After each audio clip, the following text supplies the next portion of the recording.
morning students. Today we will describe about the process of oogenesis.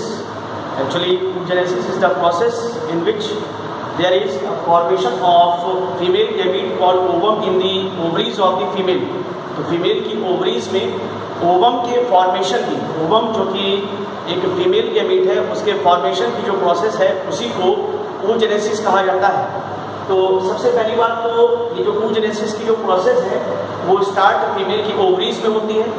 Embryonic stage में जो females होती हैं उनके जर्मिनल एपिथेलियम डिवीजन के थ्रू, ओवरीज है, ओवरी का जो कॉर्टिकल पार्ट है और ओवरी का जो कॉर्टिकल पार्ट में बहुत सारे ऐसे सेल्स का प्रोडक्शन होता है during the embryonic development. Embryonic development में ही ये ओवरीज के अंदर ओवम के फॉर्मेशन की जो प्रोसेस है वो स्टार्ट हो जाती है। तो वहाँ ओवरी के जर्मिनल एपिथेलियम में लगातार डिविजन्स होते रहते हैं, माइटोटिक डिविजन्स होते हैं। उसकी वजह से एम्ब्रियोनिक डेवलपमेंट में ही ओवरीज के जो कॉर्टिकल पार्ट है उसमें बहुत सारे इमेच्योर सेल्स का फॉर्मेशन होता है and those immature cells are called oogonia sales.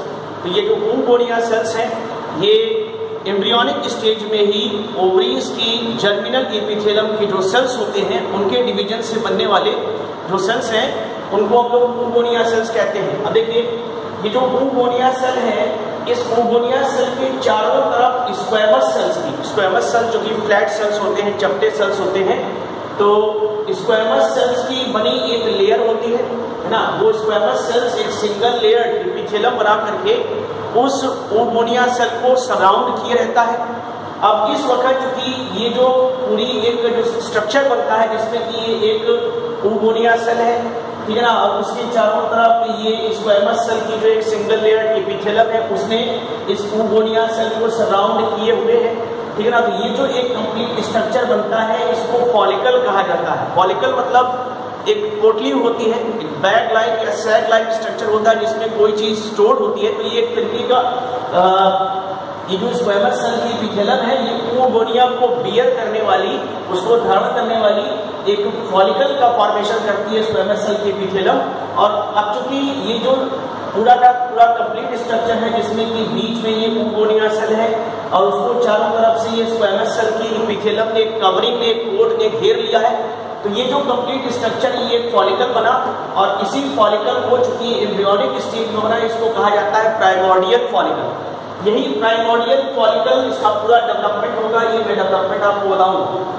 अब देखिए एम्ब्रियोनिक स्टेज में जो प्राइमोर्डियल फॉलिकल बना है ये प्राइमोर्डियल फॉलिकल फिर आगे चल करके मैच्योर होगा, इसमें कुछ मैच्योरेशंस होंगे। तो सबसे पहली बात कुछ चेंजेस होंगे। तो सबसे पहली बात जो ये स्क्वैमस सेल्स हैं, ये प्राइमोर्डियल फॉलिकल के ये स्क्वैमस सेल्स बंद हो जाते हैं। अभी तो फिलहाल इनकी सिंगल लेयर है, लेकिन धीरे धीरे ये जो स्क्वैमस सेल्स हैं ये राउंड हो जाते हैं। जहाँ ये पहले फ्लैट थे अब ये राउंड हो गए। अब राउंड शेप जब ये बना लेते हैं तो अप्रोक्सीमेटली इनका जो शेप है वो राउंड, ओवल और क्यूबिकल शेप हो जाता है, क्यूब लाइक शेप हो जाता है। और फिर ये राउंड, ओवल या क्यूबिकल शेप को तो अटेंड करते हैं, साथ साथ में इन स्क्वैमस सेल्स में जो कि अब क्यूबॉइडल सेल्स में कन्वर्ट हो गए हैं इनमें एक्टिव डिवीजन होता है। बहुत एक्टिवली ये माइटोटिक डिवीजन के थ्रू डिवाइड होते हैं, जिसकी वजह से ये जो क्यूबॉइडल सेल्स हैं, राउंड और ओवल शेप के सेल्स हैं, है ना, इनके एक्टिव डिवीजन की वजह से इस oogonia सेल के चारों तरफ, ये तो फिलहाल oogonia थी, oogonia सेल के चारों तरफ इन सेल्स की 5 to 6 लेयर्स, 5 से 6 लेयर्स बन जाती हैं, ठीक है ना। अब ये जो सेल्स हैं जो एक्टिवली डिवीजन कर रहे हैं जिनका शेप अब राउंडेड या ओवल या क्यूबॉइडल हो गया है, इन सेल्स को हम लोग बोलते हैं ग्रैन्युलोसा सेल्स। क्या बोलते हैं, फिर से याद कर लीजिएगा। ये जो सेल्स हैं जिन्होंने अभी इस oogonia को सराउंड किया था, जो पहले स्क्वैमस थे अब वो राउंड हो गए, क्यूबॉइडल हो गए, उन्होंने एक्टिव डिवीजन किया और एक्टिव डिवीजन करने के बाद उनके थ्रू एक 5 to 6 लेयर्ड कोट का फॉर्मेशन हुआ। कोट मतलब खोल का फॉर्मेशन हुआ। उस खोल को, उस कोट को, उस कैप्सूल को कह लीजिए, हम लोग बोलते हैं मेम्ब्रेना ग्रैनुलोसा। तो that covering that coat which is surrounding this oogonia cell after the division of active division of these squamous cells, these cuboidal cells which got converted into this cuboidal cells। जो squamous cells थे वो पहले ये cuboidal sales में convert हुए, फिर उनमें division हुआ, 5 to 6 लेयर्ड कोट बनी। इस कोट के सेल्स को हम लोग ग्रेनुलोसा सेल्स बोलते हैं और इनके थ्रू बनाया गया उस सेल के चारों तरफ जो कोट है, that coat is called membrana granulosa. उस कोट को हम लोग मेम्ब्रेना ग्रेनुलोसा कहते हैं और उस मेम्ब्रेना ग्रेनुलोसा जो कोट है उसके सेल्स को हम लोग ग्रेनुलोसा सेल्स बोलते हैं। ठीक है, अब देखिए ये जो ऊगोनिया है, जब ये मेम्ब्रेना ग्रेनुलोसा बन जाता है तो जो ऊगोनिया सेल्स हैं वो भी मैच्योर होते हैं और मैच्योर होकर के अब वो बन जाते हैं प्राइमरी oocyte सेल। याद रखिएगा, ऊगोनिया सेल भी डिप्लॉयड होते हैं, अभी कोई माइटोटिक मियोटिक डिवीजन जिसको मियोसिस कहते हैं वो नहीं हुई है। ऊगोनिया सेल्स भी अभी डिप्लॉयड है, 2n है और इनके मैच्योरेशन से बनने वाला ये जो प्राइमरी oocyte सेल है ये भी केवल मैच्योर ही हुआ है, साइज में बड़ा हुआ है। ठीक है ना, तो अब इनके मैच्योरेशन से बनने वाला ये जो प्राइमरी oocyte सेल है, ये प्राइमरी oocyte सेल भी डिप्लॉयड ही होता है। तो पहले जो एम्ब्रियोनिक स्टेज में ये फॉलिकल की ये कंडीशन थी कि अंदर की तरफ एक सिंगल ऊगोनिया सेल था, उसके चारों तरफ एक स्क्वेमस एपिथेलियम की बनी हुई एक सिंगल लेयर थी, उसको हम लोग प्राइमोर्डियल फॉलिकल कह रहे थे। अब देखिए जब ये ऊगोनिया सेल मैच्योर होकर प्राइमरी oocyte सेल में कन्वर्ट हो गया, मेम्ब्रेना ग्रेनुलोसा कोट का फॉर्मेशन हो गया, तो अब ये प्राइमोर्डियल फॉलिकल भी मैच्योर हो गई। अब इसको हम लोग बोलेंगे primary follicle. Now this is called primary follicle. इस स्टेज में जिसमें कि मेम्ब्रेना ग्रेनुलोसा होता है और उसको चारों तरफ से सराउंड किया रहता है इस प्राइमरी oocyte सेल को, इस स्टेज की फॉलिकल को हम लोग प्राइमरी oocyte सेल कहते हैं। अगला डेवलपमेंट देखिएगा, अगले डेवलपमेंट में क्या होता है, ये देखिए ये है मेम्ब्रेना ग्रेनुलोसा और ये है प्राइमरी oocyte सेल। तो मेम्ब्रेना ग्रेनुलोसा जो कोट है और उस कोट के बीचों बीच ये जो प्राइमरी oocyte सेल है, इन दोनों के बीच में ग्लाइकोप्रोटीन की एक लेयर का फॉर्मेशन हो जाता है। ये जो लेयर बनती है, this layer is formed between the membrana granulosa and primary oocyte cell. इन दोनों सेल मतलब प्राइमरी oocyte सेल और मेम्ब्रेना ग्रेनुलोसा के बीच में जो गैप होता है, उस गैप में इस ग्लाइकोप्रोटीन लेयर का फॉर्मेशन हो जाता है। This glycoprotein layer is called zona pellucida. तो इस लेयर को हम लोग ज़ोना पेलुसिडा कहते हैं। तो पहले तो प्राइमरी oocyte सेल थी, बाहर की तरफ 5 to 6 लेयर क्यूबॉइडल सेल्स का बना हुआ मेम्ब्रेना ग्रेनुलोसा कोट था, बीच में प्राइमरी oocyte सेल थी।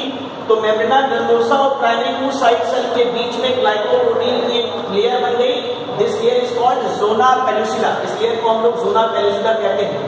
फिर नेक्स्ट डेवलपमेंट में देखिएगा, अब होता क्या है कि अंदर की तरफ अभी भी ये फॉलिकल, जब ये ज़ोना पेलुसिडा बना तभी भी ये फॉलिकल अभी भी ये प्राइमरी फॉलिकल ही कहलाएगी, अभी इसमें कहीं कोई चेंज नहीं हुआ। अब देखिए ये जो ग्लाइकोप्रोटीन की लेयर बनी थी ज़ोना पेलुसिडा और मेम्ब्रेना ग्रेनुलोसा और प्राइमरी oocyte सेल के बीच में बनी थी, अब होता ये है कि ये जो ज़ोना पेलुसिडा है ये मेम्ब्रेना ग्रेनुलोसा जिसकी की 5 से 6 लेयर होती है, इस 5 to 6 लेयर थिक ये जो कोट है मेम्ब्रेना ग्रेनुलोसा, इसकी जो इनर मोस्ट लेयर है यानी मेम्ब्रेना ग्रेनुलोसा की जो सबसे अंदरूनी लेयर है, इनर मोस्ट लेयर है, it gets fuse with this zona pellucida, ये चिपक जाती है। यानी मेम्ब्रेना ग्रेनुलोसा की जो सबसे इनर मोस्ट लेयर है वो ज़ोना पेलुसिडा से फ्यूज कर गई। अब ज़ोना पेलुसिडा और मेम्ब्रेना ग्रेनुलोसा की इनर मोस्ट लेयर के फ्यूजन से एक थिक लेयर का फॉर्मेशन हो जाता है। उस थिक लेयर को हम लोग बोलते हैं कोरोना रेडिएटा। इसको याद कर लीजिए, उसको हम लोग बोलते हैं कोरोना रेडिएटा। तो corona radiata is a layer which is formed by the fusion of innermost layer of the membrana granulosa and zona pellucida. इसको याद रखिएगा। सो नेक्स्ट है, अब आगे और एक और डेवलपमेंट होता है इसी प्राइमरी फॉलिकल में, कोरोना रेडिएटा का फॉर्मेशन तो हो जाता है जो कि ज़ोना पेलुसिडा और मेम्ब्रेना ग्रेनुलोसा की इनर मोस्ट लेयर के फ्यूजन से बनता है, ये तो कोरोना रेडिएटा बन गया। अब जो अपर मोस्ट लेयर है मेम्ब्रेना ग्रेनुलोसा की, जो सबसे अंदर की तरफ तो कोरोना रेडिएटा बन गया bye the fusion of zona pellucida and inner most layer of मेम्ब्रेना granulosa. अब इस मेम्ब्रेना ग्रेनुलोसा की जो आउटर मोस्ट लेयर है, उसकी जो सरफेस है, वहां पर एक बेसमेंट मेम्ब्रेन का फॉर्मेशन हो जाता है। बेसमेंट मेम्ब्रेन का फॉर्मेशन हो जाता है और इस बेसमेंट मेम्ब्रेन के फॉर्मेशन की वजह से भी एक थिक लेयर बनती है और उस थिक लेयर को हम लोग बोलते हैं theca folliculi. This thick layer which is formed by the basement membrane on the uppermost layer or on the surface of this membrana granulosa ठीक है ना, इस थिक लेयर को इस बेसमेंट मेम्ब्रेन के बनने की वजह से ये जो इसकी सरफेस पर जो बेसमेंट मेम्ब्रेन बनती है उसकी वजह से बनी हुई जो लेयर है उसको हम लोग बोलते हैं थीका फॉलिक्यूलाई। अभी भी ये प्राइमरी फॉलिकल है, इसके नाम में अभी भी कोई चेंज नहीं हुआ है। तो अगर हम अब इस फुल्ली मैच्योर्ड प्राइमरी फॉलिकल को हम देखते हैं तो इसकी लेयर्स को देख लेंगे। सबसे बाहर की तरफ तो थीका फॉलिक्यूलाई होगी, बीच में मेम्ब्रेना ग्रैनुलोसा होगा, उसके बाद कोना रेडिएटा होगा और फिर इसके अंदर ये मौजूद होगा ये primary oocyte cell. Next development देखिएगा। तो अब होता क्या है कि अभी ये प्राइमरी फॉलिकल जो है वो अब चेंज होगा सेकेंडरी फॉलिकल में। कैसे? ये जो मेम्ब्रेना ग्रैनुलोसा की जो 5 to 6 लेयर है, इसके जो ग्रैनुलोसा सेल्स है, ग्रैनुलोसा सेल जो है दे एक्टिवली सिक्रीट अ फॉलिकुलर फ्लूइड। ये एक्टिवली ये फॉलिकुलर फ्लूइड का सिक्रेशन करते हैं। लगातार वो फ्लूइड जो है वो इस प्राइमरी फॉलिकल के अंदर भरता रहता है। तो अब इस फ्लूइड के ग्रैनुलोसा सेल्स के थ्रू जो फ्लूइड सिक्रीट किया गया वो फ्लूइड जब इस प्राइमरी फॉलिकल के अंदर फिलअप होगा, जब वो भरेगा तो उस फ्लूइड की फिलअप होने की वजह से, उसके भरने की वजह से इस प्राइमरी फॉलिकल के बीचों बीच इसके सेंटर में एक फ्लूइड फिल्ड कैविटी का फॉर्मेशन हो जाता है। फ्लूइड फिल्ड कैविटी का फॉर्मेशन हो जाता है and that cavity is called antrum. उस कैविटी को हम लोग एंट्रम कहते हैं। तो जैसे ही प्राइमरी फॉलिकल में ये एंट्रम का फॉर्मेशन हुआ वैसे ही ये प्राइमरी फॉलिकल अब कन्वर्ट हो गई सेकेंडरी फॉलिकल।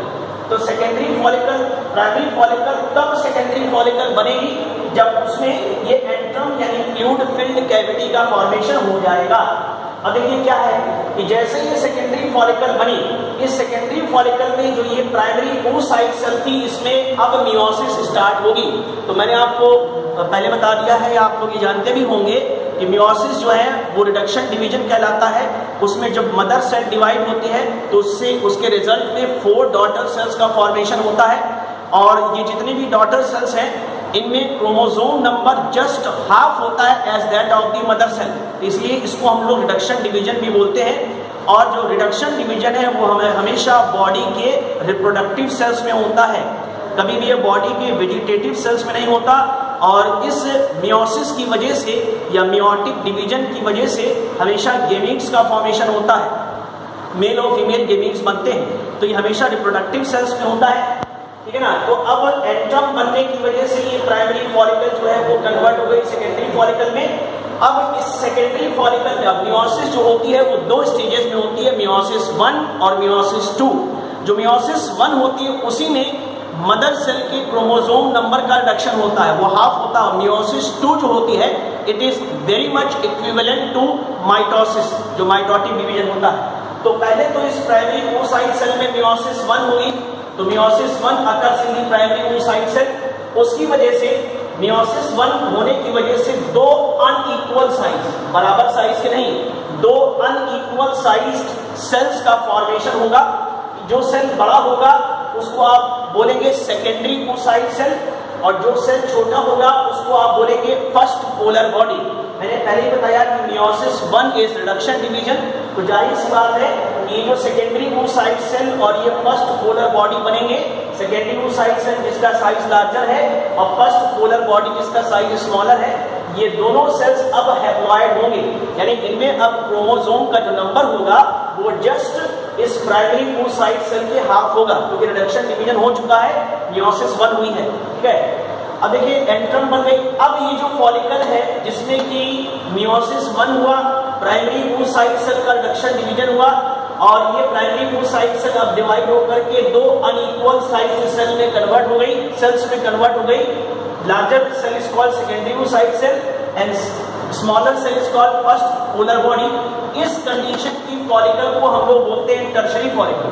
तो प्राइमरी फॉलिकल में एंट्रम के बनने की वजह से सेकेंडरी फॉलिकल बनी और जब सेकेंडरी फॉलिकल के प्राइमरी oocyte सेल में मियोसिस 1 हो जाता है तो उसके रिजल्ट में जब ये सेकेंडरी oocyte सेल और फर्स्ट पोलर बॉडी का फॉर्मेशन हो जाता है तब ये secondary follicle gets converted into this tertiary follicle, ठीक है। अब देखिए अभी हमने आपको बताया कि मियोसिस जो है वो हमेशा 2 स्टेजेस में पूरी होती है, ठीक है ना। मियोसिस 1 जो है जो कि रिडक्शन डिवीजन है वो तो हो चुका, जिसके रिजल्ट में ये 2 अनइक्वल साइज और हैप्लॉइड सेल्स का फॉर्मेशन हो चुका है ना। सेकेंडरी oocyte सेल और फर्स्ट पोलर बॉडी का फॉर्मेशन हो चुका है। अब आगे क्या होगा, अभी मियोसिस कंप्लीट तो हुई नहीं है, क्योंकि मियोसिस तो तभी कंप्लीट होगी जब मियोसिस सेकेंड भी कंप्लीट हो जाए, which is equivalent to the mitotic division.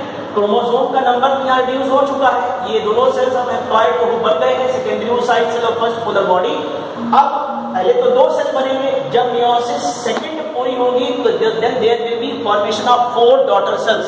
अब अभी मियोसिस सेकेंड होनी है लेकिन वो इनकम्प्लीट होगी। इनकम्प्लीट का मतलब ये जो दो सेल्स बने हैं ये दो सेल्स फिर डिवाइड होंगे, ठीक है ना, बाय दिस मियोसिस सेकेंड जो है वो स्टार्ट तो हो जाएगी सेकेंडरी oocyte सेल में और फर्स्ट पोलर बॉडी में, लेकिन वो कंप्लीट नहीं होगी, इट विल रिमेन इनकम्प्लीट। तो मियोसिस सेकेंड जब होती है तो अभी हमने आपको डिस्कस किया था कि it is very much equivalent to the mitosis, और माइटोसिस की दो स्टेजेस होती है, कैरियोकाइनेसिस और साइटोकाइनेसिस। आपको याद होगा, now karyokinesis is the division of the nucleus and cytokinesis is the division of the cytoplasm. फिर आपको ये भी बताया गया होगा, आपको ये भी पता होगा कि जो कैरियोकाइनेसिस है which is the division of nucleus is completed into following 4 सब स्टेजेस, प्रोफेज, मेटाफेज, एनाफेज और टीलोफेज। हम यहाँ ये कह रहे हैं कि मियोसिस 1 हो चुकी, जिसके रिजल्ट में ये 2 हैप्लॉइड सेल्स का फॉर्मेशन हो गया। अब मियोसिस सेकेंड होगी, लेकिन ये मियोसिस सेकेंड जो है वो इनकम्प्लीट होगी, वो पूरी नहीं होगी, तो सेल्स का डिवीजन तो पूरा नहीं होगा। ये मियोसिस सेकेंड स्टार्ट होगी लेकिन मेटाफेज 2 तक जाते जाते ये मियोसिस सेकेंड रुक जाएगी, ठीक है ना। तो फिर सेल्स तो वही 2 ही रहेंगे, क्योंकि अभी फिलहाल मियोसिस सेकेंड जो है वो मेटाफेज स्टेज तक ही पूरी हुई है, वो अभी इनकम्प्लीट है, वो पूरी नहीं हुई। जब ये meiosis second incomplete meiosis second जब हो जाती है तब ये टर्शरी फॉलिकल कन्वर्ट होकर के बन जाता है अब ग्राफियन फॉलिकल। तो अब जब meiosis second, complete meiosis 1 and incomplete meiosis second की वजह से टर्शरी फॉलिकल कन्वर्ट हो जाता है ग्राफियन फॉलिकल में। तो अब ओवरीज के टिश्यू में ये एक Graafian follicle, mature Graafian follicle का फॉर्मेशन होता है। आगे आप देखिए, यही ग्राफियन फॉलिकल जो है वो रप्चर होता है, मेंस्ट्रुअल साइकिल होती है, और मेंस्ट्रुअल साइकिल का जो एवरेज टाइम पीरियड बताया गया है वो है 28 डेज। इस 28 डेज को भी कुछ सब स्टेजेस में बांटा गया है। पहली जो स्टेज है वो मेंस्ट्रुएशन फेज कहलाती है, जिसमें कि फर्स्ट 5 डेज में मेंस्ट्रुअल फ्लो होता है ना। उसके बाद नेक्स्ट 6 to 13 डेज का जो है वो जो स्टेज होती है मेंस्ट्रुअल साइकिल की, उसको प्री ओव्यूलेटरी फेज बोलते हैं। 14th डे जो होता है, 14वां दिन जो होता है, उस 14th डे में out of 28 days luteinizing hormone which is secreted from the pituitary gland, इस ल्यूटिनाइजिंग हार्मोन के इन्फ्लुएंस से ये जो ग्राफियन फॉलिकल है ये रप्चर होती है, फट जाती है। तो जब ग्राफियन फॉलिकल रप्चर होगी तो जाहिर सी बात है कि इसमें अंदर जो ये सिचुएटेड सेकेंडरी oocyte सेल और फर्स्ट पोलर बॉडी है, जो कि 2 हैप्लॉइड सेल्स है, तो जब ये ग्राफियन फॉलिकल रप्चर होगी तो ये दोनों सेल्स बाहर निकल जाते हैं, ठीक है ना। तो जब ग्राफियन फॉलिकल का रप्चर होता है secondary oocyte cell which is incompletely divided, ठीक है ना, तो सेकेंडरी oocyte सेल और फर्स्ट पोलर बॉडी बाहर निकले, इनका रिलीज हुआ by the rupture of this Graafian follicle. अब इस ये जो रिलीज हुए सेकेंडरी oocyte सेल्स हैं, these secondary oocyte cells then migrate into the fallopian tube, है ना, ampulla of the fallopian tube where fertilization takes place। तो ग्राफियन फॉलिकल के रप्चर से ये जो सेकेंडरी oocyte सेल का बाहर रिलीज होना और इन सेकेंडरी oocyte सेल्स का फैलोपियन ट्यूब में जाना, ये जो प्रोसेस है, इस प्रोसेस को हम लोग बोलते हैं ovulation, which takes place on the 14th day of the menstrual cycle। ये menstrual cycle के 14th day में होता है, ठीक है ना। तो अब देखिए सेकेंडरी oocyte सेल तो बाहर रिलीज हो गई और ये सेकेंडरी oocyte सेल जो है वो अब फैलोपियन ट्यूब में चली गई, ठीक है ना। वहीं फैलोपियन ट्यूब में ही मेल गैमीट स्पर्म्स आएंगे, वहीं फर्टिलाइजेशन होगा, फर्टिलाइजेशन की वजह से जाइगोट बनेगा, जाइगोट का एम्ब्रियोनिक डेवलपमेंट होगा और एम्ब्रियोनिक डेवलपमेंट होते होते वो जो एम्ब्रियो है, प्रीमैच्योर एम्ब्रियो जो है वो यूट्रस में आ जाएगा और यूट्रस में आकर के प्लेसेंटा का फॉर्मेशन होगा और प्लेसेंटा के थ्रू वो जो एम्ब्रियो है वो एम्ब्रियो उस यूट्रस की वॉल से जुड़ जाएगा, उसका इम्प्लांटेशन हो जाएगा यूट्रस की वॉल से, ठीक है ना। ये प्रोसेस चलती है, लेकिन ये तब होगा जब फर्टिलाइजेशन होगा। फर्टिलाइजेशन होगा तभी तो एम्ब्रियो बनेगा, ठीक है ना। और जब एम्ब्रियो बनेगा तभी वो यूट्रस में आएगा, यूट्रस की कैविटी में आएगा, और तभी प्लेसेंटा उस एम्ब्रियो को यूट्रस की वॉल से इम्प्लांट करेगा, उससे अटैच करेगा। तो ये तो फर्टिलाइजेशन के बाद की बात है, लेकिन अगर फर्टिलाइजेशन नहीं हुआ तो ये सेकेंडरी oocyte सेल जो है वो फैलोपियन ट्यूब में 24 आवर्स तक रहती है, उसके बाद डीजेनरेट हो जाती है, ठीक है ना। वो तो फर्टिलाइजेशन के बाद ये सारे प्रोसेस होते हैं जिसमें कि प्लेसेंटा वगैरह बनता है। ग्राफियन फॉलिकल के रप्चर से ये सेकेंडरी oocyte सेल निकल जाती है, डिस्चार्ज हो जाती है ओव्यूलेशन की प्रोसेस के थ्रू, और उसके बाद ये सेकेंडरी oocyte सेल चली गई जाती है फैलोपियन ट्यूब में। ग्राफियन फॉलिकल रप्चर हुआ, सेकेंडरी oocyte सेल तो बाहर निकल गई, उसका डिस्चार्ज हो गया, ओव्यूलेशन हो गया, लेकिन इसके फटने के बाद इस ग्राफियन फॉलिकल का जो बचा हुआ पार्ट है, जो इसके रिमेन्स है, these remains forms a glandular structure in the tissues of ovary। उस ग्लैंडुलर स्ट्रक्चर को कॉर्पस ल्यूटियम कहा जाता है, तो हम लोग कॉर्पस ल्यूटियम कहते हैं। अब देखिए, जब फर्टिलाइजेशन होगा, एम्ब्रियो बनेगा, एम्ब्रियो का यूट्रस की वॉल से इम्प्लांटेशन होगा with the help of placenta, तो उस दौरान प्लेसेंटा का फॉर्मेशन जब होता है तो प्लेसेंटा उस वक्त किसी हार्मोन के सिक्रेशन के लायक इनिशियल स्टेज में नहीं रहता, लेकिन अब चूंकि फर्टिलाइजेशन हो गया है, यूट्रस में एम्ब्रियो पहुंच गया है, एम्ब्रियो का फॉर्मेशन हो गया, अब उस एम्ब्रियो को प्रोटेक्ट करना है ना, और उस एम्ब्रियो को फिर उसके बाद जो यूट्रस की जो वॉल है, उस यूट्रस की वॉल को थिक करना, उसको प्रिपेयर करना for the implantation of the embryo. ये पूरा प्रोसेस होगा, यूट्रस की वॉल को थिक किया जाएगा, उसको प्रिपेयर किया जाएगा for the formation of placenta and for the implantation of the embryo, ठीक है ना। तो ये जो सारा काम है, ये जो प्रोसेस है पूरा, ये इस प्रोसेस को कुछ हार्मोन्स के थ्रू रेगुलेट किया जाता है। These two hormones, oestrogen and progesterone particularly, are responsible for the preparation of the wall of uterus for the implantation of the embryo with the help of placenta, and these two hormones specifically जो progesterone hormone है, it is responsible for the protection of the embryo और pregnancy। तो अब ये progesterone और oestrogen बहुत essential है इस स्टेज में, जबकि ये एम्ब्रियो का फॉर्मेशन हो गया, प्लेसेंटा के फॉर्मेशन में भी एस्ट्रोजन और प्रोजेस्टेरॉन हेल्प करते हैं, लेकिन अभी प्लेसेंटा का तो फॉर्मेशन हो रहा है, वो तो अपनी अभी इनिशियल स्टेज में है, अभी वो एस्ट्रोजन और प्रोजेस्टेरॉन को रिलीज करने के लिए अभी कैपेबल नहीं है। तो उस दौरान ये एस्ट्रोजन और प्रोजेस्टेरॉन आएगा कहाँ से? तो देखिए क्या है कि जब प्रेगनेंसी इस्टेब्लिश होती है तो फीमेल्स की ओवरीज में ये human chorionic gonadotropic hormones HCG का सिक्रेशन होता है। ये HCG hormone keeps this corpus luteum active until the formation or until the development of this placenta। तो कॉर्पस ल्यूटियम का जो है वो एक्टिव बना रहना ओवरी के टिश्यू में जरूरी है, ताकि वो कॉर्पस ल्यूटियम एक ग्लैंडुलर स्ट्रक्चर की तरीके से वर्क करते हुए एस्ट्रोजन और प्रोजेस्टेरॉन का सिक्रीशन करता रहे, ठीक है ना। और कब तक करेगा? जब तक कि खुद प्लेसेंटा का फॉर्मेशन नहीं हो जाता। जब प्लेसेंटा बन जाता है तो फिर ये प्लेसेंटा खुद से एस्ट्रोजन और प्रोजेस्टेरॉन का सिक्रीशन करता रहता है, ठीक है ना। उस वक्त जब प्लेसेंटा खुद एस्ट्रोजन और प्रोजेस्टेरॉन का सिक्रीशन करना स्टार्ट कर देता है तो फिर इस कॉर्पस ल्यूटियम की जरूरत नहीं रह जाती, फिर ये अपने साइज में रिडक्शन करके रिड्यूस हो करके एक स्कार के फॉर्म में ओवरी के टिश्यू में एक रेमिनेंट के फॉर्म में रह जाता है। उस रेमिनेंट को बोला जाता है कॉर्पस एल्बिकन्स, और लास्टली और अल्टीमेटली कॉर्पस एल्बिकन्स डिस्ट्रॉय हो जाता है या डिग्रेड हो जाता है। So this was the video about this oogenesis, और इसकी जो कुछ स्टेजेस हैं इन फिगर्स के थ्रू समझी जा सकती है। आप लोग कुछ देर के लिए फिगर देख लीजिए। Thank you.